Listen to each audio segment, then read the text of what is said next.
Hello mga mare, ako nga pala ay magtatanong ngayon sa sarili ko. Ay, naiba na nga dahil bakit na naman kaya bukas ang payamansyon? Wititit nga at atin nga itong alamin. Habang ayan, dalhan nga din natin ang pagkain ng mga makukulit na batang ito. At ayan na nga sila mga mare ko, ay hindi ko na nga naayos ng pwesto dahil ayun si Tortoli ay masiba, ay gumitna na nga doon, oh.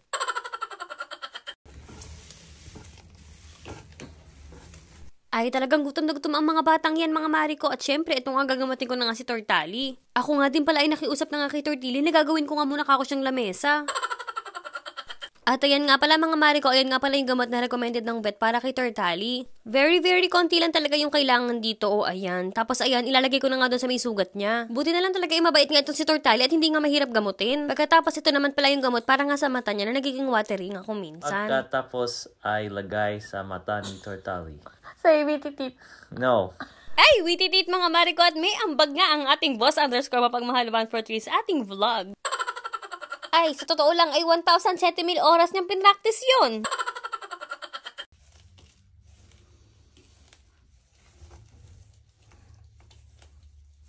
At ito mga mare ko, kailangan kong manos kung paano nga nila nabubuksan ang pintuan nga ng payamansyon. Ay, ayan, ang ginawa ko nga ay nalug-alug ko nga ito ay tinulak-tulak ko kung ganun ba ang nagagawa nila. At ako nga hindi nagkamali at ganun pala. Ay, apo, Diyos ko, Tortili. Favorite mo ba ang black? Gagi, aso ka ba? Hoy! Tilly! Ay, grabe naman yan!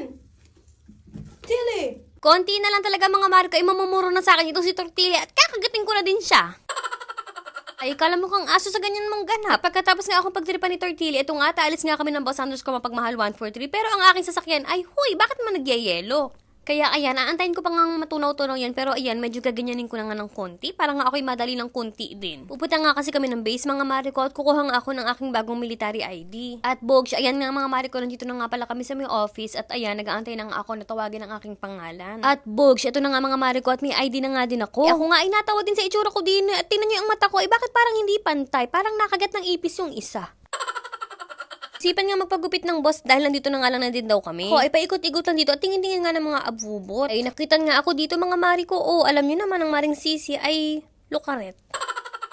Cutie patuti nga nitong mga turtle kinemirot bambam na to. Kaso ay, wait naman natin kailangan yan. Wala lang, cute lang. Ay Diyos ko, pagkaliit-liit ayan na, nasa $26 na pala yan Pagkatapos yung maliit na cute nga ay $18 din, Pero sa totoo lang, ang cute nga ng mga to, ang cute-cute nilang pang display, ganun. Kaso nga ay cute din ang mga presyo. Yung iba nga ay may $80 pa, $90, ganun. Dahil ang maring sisi nga ay mahilig sa babango, ay wala lang, nag-ikot-ikot lang ako dito. Pero alam kong hindi ako pwedeng magpabudol mga mari ko dahil ubod din ang dami ng gastos. Talaga ay aliw na aliw nga sa mga bote ng Marc Jacobs dahil ka-cute-cute nga talaga. Ay kadami talagang mga pabango dito mga mari ko at ang dami kong nasa wishlist. At ito nga, kailangan ko ng stocks nito mga mari ko dahil isa yan sa mga favorite ko pero ay wait pa rin magpapabudol. Ito talagang good girl kinemirot bambam na ito. Ay kaganda nga talaga ng kanyang bote. Lahat talaga mga mari ko ng masela silang pabango ay nandito nga at abot kamay muna pero ang problema lang talaga ay kwarta.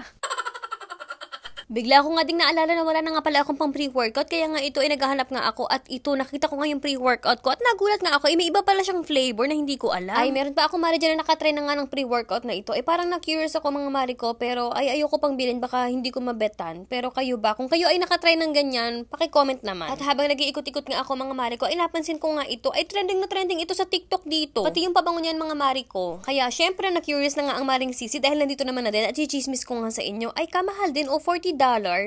Pagkatapos, ayan, ito nga yung pabango na trending din talaga dito. Ewan ko dyan sa Pilipinas kung trending yan, ha? Hinahanap ko nga yung presyo ng pabango, ay walang nakalagay. Baka ako libre, charis. Ay, ayoko nga magpabigla-bigla ng budol mga mari ko, pero nagustuhan ko talaga yung amoy niya dahil nga mahilig naman talaga ako sa vanilla scent. Kaya nga sabi ko, ito nga munang travel size kinemerot bamba ang aking bibilhin. To be honest mga mari ko, ay bet na bet ko hanggang ngayon, nagvo-voice over ako, ay amoy na amoy ko pa din yung lotion na nilagay ko kanina. Habang nag-iikot-ikot nga din ako dito, ay nakakita nga ako ng Clinique Happy Men na pabango. Ay sobrang highly recommended ko talaga ito. Super fresh mga mari ko para sa lalaki at actually ginagamit ko din yan. Ay tingnan nyo nga ang presyo pagkaliit-liit mga mari ko ay 3,200 na yun sa pera natin. Pagkatapos ang presyo nga dito sa base nitong 100 ml ay nasa 4,000 na. Wait, pero alam nyo ba sa aking Facebook group ay binibenta ko lang yun ng 1,750. Ay hindi talaga ako mapapahiya mga mari ko sa pabango na yan. Patid ko nga at yung papa ko at yung mga tito ko ay binlan ko din yan. Ay magkakaamoy na sila pagkadating ng April.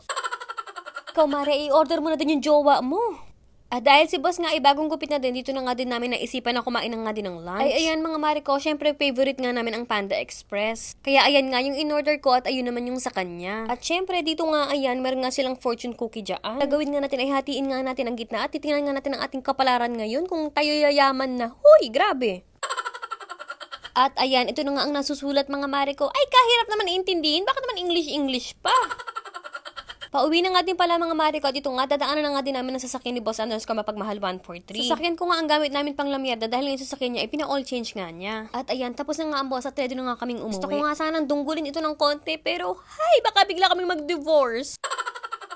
Pagka-uwi nga ng bahay mga Mariko, ito nga, excited ako itry nga ulit itong mga ito para mas ma-appreciate ko nga ang kanyang bango. Alam nyo, may ugali kasi akong panic buying nga. Nagustuhan ko sa store ay talagang bibili na ako ng full size. Tapos pagdating pala sa bahay ay hindi ko pala bet. So may mga pabango akong nasasayang lang or mga takaw mata lang. Kaya nga sabi ko ngayon, dito muna ako mag-start sa maliit. Ay kapag ka talagang na-enjoy ko to at talagang nasimot ko, ay talagang bibili na ako ng mas malaki. Pero ngayon, dito muna tayo. Pero huy, Mi, kung vanilla lover ka talaga, ay magugustuhan mo yan. At yan na nga din mga Mariko, ako nga ay ginawang assistant nga dito ni Boss Anders ko mapagmahal 143 at kami daw ay maglinis ng kanyang sasakyan. Dahil nga naka-ceramic coating nga yung kanyang sasakyan, ay talagang mano-mano nga ito mga Mariko, hindi niya yung pinapa-car wash sa labas. Ang trabaho ko lang naman mga Mariko ay alis-alisin nga ang mga bula, ganon, buhusan ng tubig. Ay kasyala-syala nga, pagkatapos ayan, ibo-blower pa nga daw. Pagkatapos ayan, hihiramin nga daw niya yung niregalo niya sa akin na vacuum. Ay apo, Diyos ko, ay mag-washing-washing lang pala dito, Ay, hala, sige boss, i-push mo yan. Pagkatapos nga ng sasakyan niya, ito nga mga Mariko ay magmimerienda na nga ako at kami nga ipupunta nga ng gym. Ay, ang prutas-prutas lang pagkatapos nilagyan ko nga ng fat-free na whipped cream. Ay, talagang pagkasarap-sarap din mga Mariko. At ito mga Mariko, ayan, papunta na nga kami ng gym dito. Ang workout nga pala namin ay back and biceps dito. Ay, kamacho na nga ng Maring Sisi o